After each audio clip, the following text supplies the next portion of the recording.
Il est 8h34, bonjour à toutes et à tous. L'interview politique, 8h30, 9h. Les Français veulent savoir. Parlons vrai ce matin avec Aurore Bergé, ministre des Solidarités et des Familles. Aurore Bergé, bonjour. Bonjour. Merci d'être avec nous ce matin.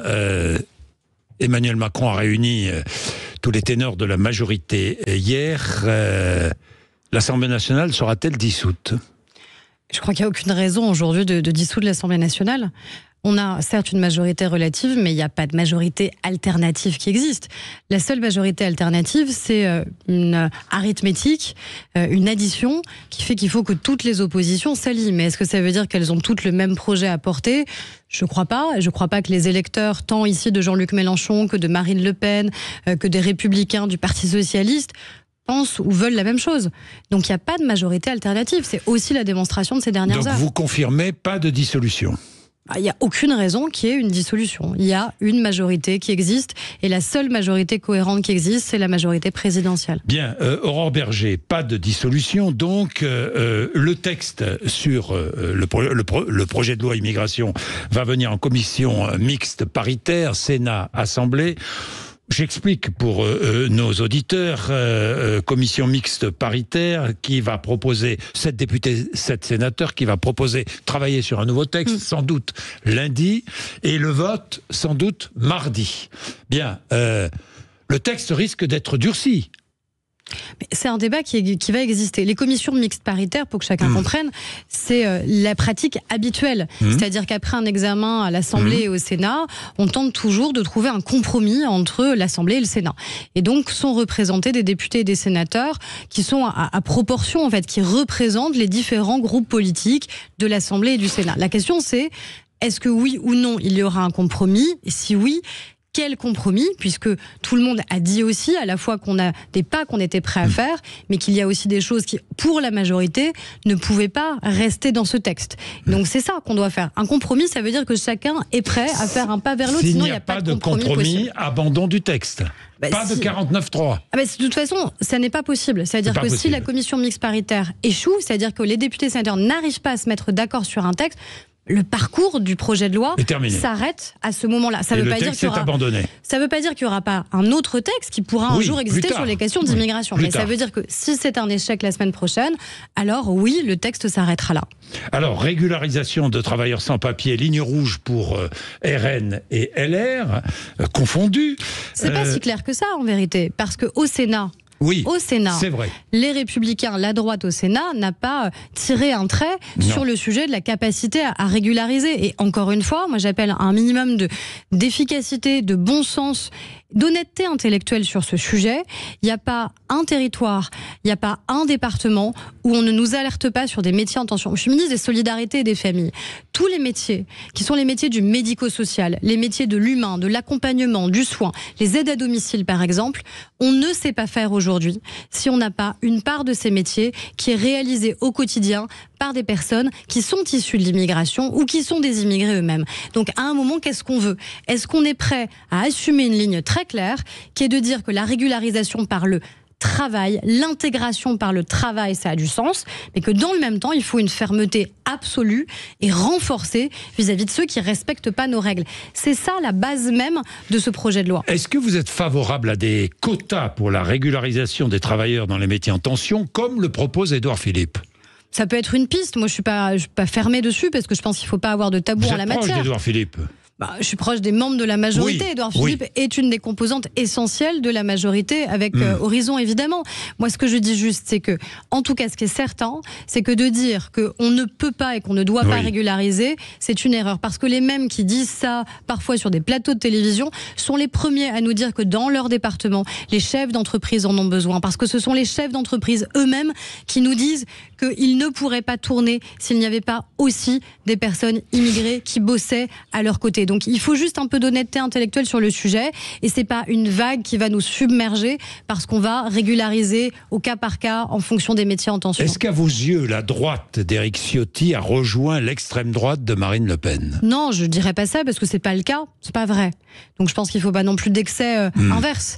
Ce qui est certain, c'est qu'il y a eu une alliance un peu baroque, à minima on peut dire ça, parce que quand vous voyez voyez se lever dans le même mouvement l'extrême gauche et l'extrême droite, c'est-à-dire l'extrême droite se félicite d'un côté en disant on a rejeté un texte qui permettait une invasion migratoire, et l'extrême gauche se lève de l'autre côté en disant on a rejeté un texte qui durcissait toutes les règles en matière migratoire. Donc à un moment, soit ils n'ont pas lu le même texte, soit ils n'ont pas compris le même texte, soit tous les deux mentent à leurs électeurs. Mais le fait que et extrême gauche et extrême droite, main dans la main, rejettent le texte, veut dire qu'il était sans doute un vrai texte de compromis et qu'il y a, je crois, des choses qui méritent d'être préservées. Nous allons parler des familles, de la solidarité, évidemment, Aurore Bergé, mais j'ai une dernière question en marge de ce projet de loi. Faut-il dénoncer l'accord franco-algérien de 1968 ? Mais la Première ministre l'a dit elle-même, en disant qu'il fallait... Comme le demande Édouard Philippe, encore une fois, j'insiste, parce que vous venez de la même famille politique. Mais la Première ministre l'a dit elle-même, et le Président de la République est ouvert à ce qu'on avance sur ce sujet-là. La seule chose qui a été dite, c'est que ça n'était pas à l'Assemblée de définir ce que devait être la politique étrangère de notre pays. C'est uniquement ça. Est-ce qu'il y a des choses qui méritent d'être revues ? Je crois que tout le monde est lucide dessus, et que ce travail, il est déjà engagé par le Président de la République lui-même. Bien, parmi les réponses aux émeutes de juin dernier, vous avez fait des pour répondre aux émeutes de juin dernier, vous avez fait des propositions. Plusieurs propositions pour mieux gérer, notamment la parentalité. Vous avez commencé un tour de France de la parentalité, je crois. Vous allez continuer dans plusieurs régions. Et vous avez fait donc des propositions, mise en place de la commission scientifique sur la parentalité.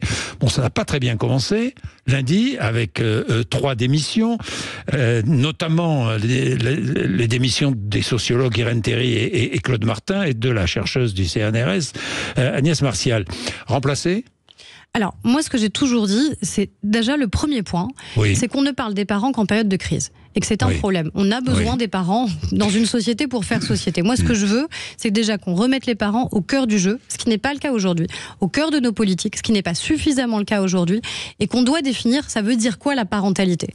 Ça veut dire quoi accompagner et soutenir les parents, notamment celles et ceux qui nous disent qu'ils sont parfois dépassés, qu'ils sont déboussolés, qu'on voit bien qu'ils subissent aussi des risques nouveaux pour nos enfants. Je pense à la question de la sédentarité, je pense à la question des écrans. Donc ça, c'est le point de départ, qu'on ne parle pas des parents qu'en période de crise. Pour ça, j'ai proposé plusieurs choses. J'ai émis des propositions sur les questions d'autorité, parce que je crois qu'on en a besoin aussi. Et j'ai dit, je ne peux pas résoudre cette question à moi toute seule. On a besoin d'avoir des personnalités engagées, qui connaissent ce sujet, que ce soit des magistrats, que ce soit des pédopsychiatres, des spécialistes des enjeux de la santé mentale de nos adolescents, comme Hélène Roch, comme Serge Effez, des sociologues, des démographes. Certains ont dit, ceux que vous avez cités, écoutez, puisque vous avez fait des propositions qui, pour nous, vont trop loin sur les enjeux d'autorité, on ne se sent pas à l'aise. C'est leur totale liberté. Nous regrettons que les travaux à venir soient placés sous l'égide de méthodes répressives. C'est ce qu'ont dit les démissionnaires. C'est ce qu'ils ont dit. C'est ce qu'ils ont dit. Mais ce ne sera pas le cas. Est-ce qu'ils vont être remplacés ? C'est un camouflet quand même. 2 jours après, ou le jour même de la mise en place de votre commission, 3 démissions. Oui, mais en vrai, moi, mon seul sujet, c'est est-ce que oui ou non, dans notre pays, on peut avoir une vraie politique public qui va accompagner et qui va soutenir les parents. Moi, c'est ça mon sujet. On est d'accord, mais est-ce que vous avez mis la répression en avant tout de suite, trop vite ? Mais après, ça, c'est une appréciation. C'est le reproche que ces personnes vous font. C'est les Français qui jugeront. Bon. C'est les Français qui diront... Oui, ça c'est sûr. Mais c'est eux le juge de paix. À la fin, ce sont les Français qui disent est-ce que oui ou non, on peut marcher sur 2 jambes et avoir à la fois des mesures d'autorité et dans le même temps des mesures de soutien et d'accompagnement pour les parents qui doivent aussi, et là c'est quels que soient les milieux sociaux, être accompagnés et soutenus. Donc sur cette commission, ce que je dis, c'est qu'on a 2 éminentes personnalités, Hélène Roch et Serge Effez, qui ont accepté de co-présider cette commission. Ils sont libres de tout, ils sont libres de finaliser la liste des membres de la commission, de faire des propositions supplémentaires, puisque 3 membres ont souhaité ne pas y participer. Ces membres seront remplacés. Donc c'est eux qui décideront en totale indépendance. Et moi, ce que je leur dis aussi, parce que j'aurais pu faire un autre choix, de ne pas créer de commission, ne prendre que des gens qui étaient proches de moi, ça n'est pas ce que je fais. Je veux que ce soit une commission totalement libre, indépendante. Elle a le droit de critiquer le gouvernement, elle a le droit de critiquer mes propositions, elle a surtout le droit évidemment de proposer pour qu'on puisse ensemble avancer sur le sujet. Aurore Bergé, regardons ce que vous proposez. Travaux d'intérêt général pour les parents défaillants. Là, moi, j'aimerais quelques explications. Comment estimer qu'un parent est défaillant ? Regardez typiquement ce qui s'est passé. Je vous donne un exemple très clair. Pendant les émeutes, vous avez eu parfois des parents qui encourageaient eux-mêmes leurs enfants à piller des commerces. Est-ce que vous pensez vraiment que c'est l'exemple, le cadre, le niveau de protection, de sécurité qu'un parent doit avoir au bénéfice de son enfant ou de son adolescent? Et dans le même temps, dans ces émeutes-là aussi, vous avez vu des mères de famille surtout, parfois des pères, mais surtout des mères, aller au contraire au milieu de la nuit, récupérer leurs enfants pour les mettre à l'abri et pour les protéger. Donc vous voyez bien là, dans ces deux exemples qui sont si divers, si opposés, à la fois le parent qui quelque part donne l'exemple, qui montre à un moment ce que veut dire pas juste l'autorité, mais être parent, accompagné, protégé, sécurisé. Et qui le parent va déterminer si un parent est défaillant ou pas? Mais c'est la liberté du juge. La force dans notre pays, c'est que nous sommes dans une démocratie. Lorsque le juge aura l'enfant délinquant devant lui, il va pouvoir déterminer si le parent de cet enfant est défaillant ou pas. Il n'y a pas dans une démocratie de peine automatique. C'est toujours à la libre appréciation du juge. Et donc ça veut dire que moi je considère, et ce sont des propositions que j'ai faites, si elles sont définitivement inscrites, retenues, on y travaille notamment avec le garde des Sceaux, sous l'autorité de la Première ministre. Ce que je dis, c'est est-ce qu'on peut avoir un panel de peines éventuelles qui puissent être prononcées? Est-ce qu'on trouverait ça aberrant, encore une fois, que ce parent qui a mis en danger son enfant, son adolescent, qui l'a encouragé à piller, et nous avons vu malheureusement aussi ces images-là de violence, d'émeutes, eh bien, il n'aurait pas intérêt à faire des travaux d'intérêt général. Est-ce que c'est seulement l'adolescent qui doit être dans ces cas-là sanctionné, ou est-ce que le parent peut être également sanctionné dans ces cas extrêmes? Et paiement d'une contribution financière aux associations de victimes. Aux associations de victimes, pour les parents défaillants donc. Je pense que c'est très important de dire que l'amende éventuelle qui pourrait être payée, elle n'est pas là pour être payée, j'allais dire, à l'État, mais parce qu'on a eu des victimes dans ces violences. On a des élus locaux qui ont été attaqués, on a des services publics qui ont été attaqués, on a des artisans, des commerçants qui parfois ont perdu leur outil de travail. On a donc des victimes. Et le fait de reconnaître et de soutenir ces victimes, y compris parfois par une contribution financière, excusez-moi, est-ce que vraiment c'est de l'autoritarisme ? Les parents sont responsables civilement de leurs enfants mineurs. On est bien d'accord. Donc, ils seront responsables aussi autrement, des dégâts. Mais c'est déjà le cas. C'est déjà le cas. Jean-Jacques Bourdin, quand vous inscrivez même votre enfant à l'école, vous prenez une assurance de responsabilité civile si jamais, parfois, contre son gré, un enfant peut commettre, parfois, faire des bêtises, etc. Donc, c'est déjà le cas. Moi, ce que je veux, c'est juste dire qu'on doit marcher sur deux jambes dans notre société. D'abord, en remettant les parents au cœur de la vie de notre pays, de notre société, parce qu'on ne peut pas faire sans les parents, on ne peut pas faire société sans les parents, mais que ça veut dire à la fois qu'enfin on doit avoir une véritable politique d'accompagnement et de soutien des parents, et dans ces mêmes propositions que je fais, mais évidemment elles ont été moins commentées, je dis aussi qu'il faut augmenter de manière très significative de 30% les moyens de toutes les CAF, les caisses d'allocation familiale dans notre pays. Pourquoi ? Parce que c'est elles qui financent tous les projets de soutien, d'accompagnement des parents, d'accompagnement à la parentalité. Dans le Tour de France que vous avez mentionné, il y avait une salle comble avec des parents, des associations, des magistrats, des médecins qui étaient là, des enseignants, pour parler de l'avenir de nos enfants et pour parler des parents. Par exemple, on m'a parlé, je donne juste un exemple, pour les familles monoparentales, la question du répit parental. Quand vous êtes seul à élever votre enfant, eh bien on a des femmes qui n'ont même pas le temps, parfois, d'être à l'hôpital pendant 2 jours parce qu'elles ne peuvent plus prendre soin d'elles, parce qu'en fait, elles ont toute la charge qui pèse sur elles. Donc, elles m'ont parlé de cette idée d'arriver à développer aussi le répit parental, parce que toutes les familles n'ont pas... C'est-à-dire le répit parental, expliquez. Typiquement, de permettre que le parent puisse un minimum souffler, que son enfant puisse être pris en charge. Concrètement, pris en charge dans une structure qui va pouvoir permettre que pendant un week-end... un week-end, l'enfant est pris en charge dans une structure. Mais est-ce que ce serait aberrant quand vous êtes une femme seule et quand vous accompagnez... Ça, vous allez le mettre en place. Pourquoi pas ? C'est des propositions. Typiquement, le Tour de France de la parentalité, c'est quoi ? C'est justement d'écouter ce que les Français ont à nous dire et les propositions qu'ils formulent. Et je pense notamment à ces parents qui font face parfois seuls à toute la charge. Et pas juste la charge financière, la question n'est pas juste là. D'ailleurs, ça pose la question du rôle des pères. C'est la question que j'ai posée aussi. C'est la question que j'ai posée aussi sur les pères qui sont parfois absents ou trop absents. En effet, je ne veux pas qu'on laisse les femmes seules et qu'on accepte l'idée que finalement, c'est pas très grave, que les femmes, elles n'ont qu'à faire toutes seules, que les mères, elles n'ont qu'à faire toutes seules. Ça n'est pas bon pour les mères. Je crois que ça n'est pas bon pour les enfants. Et donc, ça pose évidemment cette question-là qui est fondamentale. Et la suspension des allocations familiales, un temps évoquée ? Moi, je l'ai pas mise sur la table. Donc, mais vous l'avez écartée ? Je l'ai écarté. Moi, en tout cas, je pense que c'est pas la mesure qui est prioritaire. Je suis pas sûre que ce soit celle qui porte immédiatement ses fruits. Ce que je veux, c'est juste qu'on assume de dire que le rôle de parent est évidemment aussi celui de l'autorité, parce que c'est un enjeu de protection pour nos enfants. C'est aussi un enjeu de projection de comment on est dans la société et comment on est ensemble dans la société, mais que ça suppose d'abord d'accompagner et de soutenir les parents.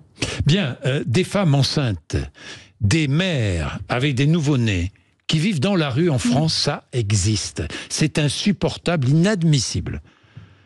Inadmissible. C'est inadmissible. Vous êtes ministre des Solidarités. Et on y travaille avec le ministre du Logement en particulier. Oui, avec le ministre du Logement. On a un enjeu majeur. Oui. C'est pour ça qu'on a protégé ce qu'on appelle l'hébergement d'urgence. On n'a jamais eu autant de places d'hébergement d'urgence. C'est pas un succès de dire ça, mais ça veut dire qu'on a créé les conditions aussi pour pouvoir accueillir et pour pouvoir protéger. Et en priorité, la priorité absolue que j'ai mise sur la question de la lutte contre la pauvreté, c'est quoi ? C'est la lutte contre la précarité des enfants, et donc aussi évidemment la lutte contre la précarité, notamment des femmes, pour garantir qu'à leur sortie de maternité, pour celles qui parfois accouchent et ne savent pas où aller au lendemain de cet accouchement, puisse être immédiatement accompagnée et prise en charge. Parce que sinon, quelles sont les chances qu'on donne à cet enfant si la seule condition de la sortie de la maternité est le retour à la rue? Donc, on a protégé le nombre de places d'hébergement d'urgence en priorité, évidemment, pour les familles les plus fragiles et donc évidemment pour ces mères avec leurs tout-petits. Aurore Berger, le collège d'Issou, dans les Yvelines, procédure disciplinaire ouverte à l'endroit de 3 élèves de ce collège qui se sont plaints parce que leur professeur avait montré un tableau du XVIIe siècle avec des femmes nues, intransigeance indispensable, et les parents qui eux aussi se plaignent et se sont plaints. Que risquent-ils ? Rien ? Il y a des procédures dans ces cas-là qui sont aussi des procédures judiciaires, parce qu'il y a vraisemblablement une mise en danger de ces professeurs. Oui. Parce que ces professeurs ont été harcelés, ont été menacés, à tort, évidemment, et qu'à un moment, encore une fois, quand on est au cœur de l'école de la République, on se soumet à l'autorité, qui est l'autorité de la République et qui est l'autorité de l'enseignant. Et on ne remet pas en cause des savoirs. On ne remet pas en cause le fait qu'un enseignant puisse quoi ? Donc intransigeance. Puisse diffuser un savoir, puisse diffuser une œuvre d'art. Enfin, dans ces cas-là, il y a beaucoup d'œuvres d'art qu'on ne pourrait plus montrer, beaucoup de films qu'on ne pourrait plus projeter, beaucoup de poèmes qu'on ne pourrait plus dire ou lire. Donc évidemment, il faut une intransigeance qui est une intransigeance républicaine et qui garantit que tous nos enfants, quel que soit leur territoire, quelle que soit leur ville, quelle que soit leur famille, aient accès au même savoir. Ou alors, ça veut dire qu'on accepte des écarts énormes entre ceux qui auront accès au savoir et ceux pour lesquels, parce qu'on aurait peur de je ne sais quelle offense qui leur serait faite, eh bien, on n'instruirait plus. L'école doit instruire et donc être libre évidemment de cette instruction. Alors, projet de loi inscrivant l'IVG dans la Constitution, vous devez être très heureuse puisque je sais que vous êtes beaucoup battue sur la question. Le Parlement l'entérinera, devra l'entériner, vote des 3/5 des parlementaires. Je crois que ce sera le 24 janvier. D'après mes informations, vous confirmez, c'est bien le 24 janvier. Et l'idée, c'est que le Congrès soit convoqué le 5 mars prochain. Le 5 mars. Le président de la République nous l'a dit hier en Conseil des ministres, 5 mars prochain pour le Congrès. 5 mars prochain, ok. Aucun parti politique ne menace l'IVG aujourd'hui. En revanche, dans certaines régions, il y a des problèmes d'accès à l'IVG. Il y a deux choses. Déjà, à dire qu'aucun parti politique Vous pensez qu'il y a des partis politiques qui menacent l'IVG ? Moi, je dis que quand on a une majorité qui garantit qu'on puisse inscrire l'IVG dans la Constitution, on le fait et on n'attend pas que ce soit plus le cas. Parce que si dans 5 ans, dans 10 ans ou dans 15 ans, les majorités changent et que ces majorités alors veulent attaquer les droits des femmes, veulent dérembourser l'IVG, veulent limiter les droits d'accès, veulent réduire le délai dans lequel vous pouvez avoir recours à l'IVG, ce sera trop tard pour pleurer. Donc moi je veux pas qu'on ait à pleurer dans 15 ans, je veux qu'on agisse aujourd'hui. C'est pour ça que j'ai déposé, quand j'étais présidente de groupe, la première proposition que j'avais faite avec mon groupe, c'était justement une proposition de loi constitutionnelle pour mettre l'IVG dans la Constitution. Et à l'époque tout le monde disait, tu verras, ça n'aboutira jamais. Évidemment, je l'avais fait avec le soutien du président de la République et il a démontré sa détermination puisqu'il a dit que ce serait un projet de loi constitutionnel, qu'il allait donc réunir le Congrès, c'est-à-dire l'Assemblée et le Sénat, pour qu'on puisse l'entériner. La loi de programmation grand âge, début de l'année 2024 prévue, il y a des enquêtes sur le fonctionnement des EHPAD privés du groupe Emera. Vous avez vu cela? Vous avez regardé cela? J'ai vu, mais j'ai surtout répondu. Est-ce qu'il y aura une saisine de l'Inspection Générale des Affaires Sociales? Alors, sur ce sujet, parce que j'ai été saisie par la CGT. Ben oui, par Sophie Binet. Donc j'ai répondu évidemment à Sophie Binet. Parce que moi, je ne veux pas qu'on jette en pâture comme ça le nom d'un établissement et avec le nom d'un établissement, l'ensemble des professionnels qui y travaillent. En l'occurrence, c'est un groupe qui a 40 EHPAD. Donc, étant saisie, j'ai demandé, parce qu'on a des outils de contrôle, j'ai fait en sorte qu'il y ait un plan de contrôle sur l'ensemble des EHPAD, ce qui fait qu'avant, en moyenne, les EHPAD, ils étaient contrôlés une fois tous les 20 ans. C'est-à-dire pas de contrôle. Là, en 2 ans, tous les EHPAD de notre pays auront été contrôlés. Là, on est pile à la moitié. Le groupe Emera, il a été contrôlé à près de 70% de ces EHPAD. Je n'ai eu aucune remontée inquiétante sur les contrôles qui ont été réalisés. Je n'ai eu aucun signalement fait au procureur de la République. Donc il n'y a aucun élément aujourd'hui à ma disposition qui permette de jeter de cette manière-là le discrédit sur le groupe. Le défi du grand âge, il est majeur. En 2030, donc c'est demain, un Français sur 3 aura plus de 60 ans. Donc le vieillissement de la population, il est devant nous. Ça doit être une opportunité de se dire qu'on va vieillir plus longtemps en bonne santé. Quand tiendra d'ailleurs ce texte de loi? Notre objectif, quel est l'objectif? C'est de trouver une trajectoire. Parce qu'encore une fois... C'est-à-dire une trajectoire? On va avoir des besoins qui vont augmenter. Oui. Donc il va falloir avoir des moyens. 63% des postes vacants dans les EHPAD aujourd'hui. On a des besoins qui vont augmenter parce que la population vieillit. Parce que les typologies aussi de maladies éventuelles ont profondément changé. Les maladies neurodégénératives, il y a 20 ou 30 ans, c'était pas la première cause pour laquelle vous alliez dans un EHPAD. Aujourd'hui, parce que vous pouvez souffrir d'Alzheimer, de ce type de maladie neurodégénérative, vous êtes plus enclin à aller dans ce type d'établissement. Donc on a un défi démographique majeur. Donc moi je dis, face à des nouveaux besoins, il faut des nouvelles offres et donc il va falloir aussi déterminer quels sont les moyens, y compris financiers, pour y parvenir. C'est ça une loi de programmation. C'est garantir qu'on ait les moyens pour faire face aux besoins et s'en donner les moyens aujourd'hui pour préparer. Combien vous avez évalué le coût? C'est ça qu'on va faire. C'est ce travail-là qu'on j'engage à partir de janvier avec tous les groupes politiques représentés à l'Assemblée et au Sénat, tous, sans exception. Sur quelle base? Vous avez une petite idée? On a des travaux très documentés qui existent déjà. On va continuer à avoir ces travaux pour affiner évidemment les besoins. Il faut engager combien? C'est la loi qui va le définir. Moi, d'accord. Oui, non, je ne peux pas dire que j'ai une nouvelle méthode et que je travaille avec tout le monde. Vous savez à peu près les besoins. Oui, non, mais je ne peux pas dire que je vais travailler avec l'ensemble des forces politiques et en même temps dire la loi est déjà écrite. La loi, on va l'écrire ensemble. Indépendants et travailleurs non salariés, je recevais l'autre jour la ministre des PME qui me parlait de ça, des quotas de places en crèche pour ces indépendants et ces travailleurs non salariés qui sont nombreux dans notre pays. Il y aura des quotas. Alors, on travaille sur ce sujet avec Olivia Grégoire, donc qui est la ministre en charge des TPE, des PME notamment, parce qu'aujourd'hui, on voit bien que la question du mode de garde... Donc, il y aura des quotas de places en crèche. On est en train d'y travailler avec parce qu'elle était plus avancée que vous. Alors, non, parce qu'on y travaille totalement conjointement et on va réunir justement l'ensemble des fédérations et des groupes de crèches pour voir comment faire pour concrètement, que ce soit des agriculteurs, que ce soit des indépendants, que ce soit des professions libérales, comment garantir que ces personnes aient aussi accès à un mode de garde. Et un congé maternité aussi. Alors ça, c'est fait.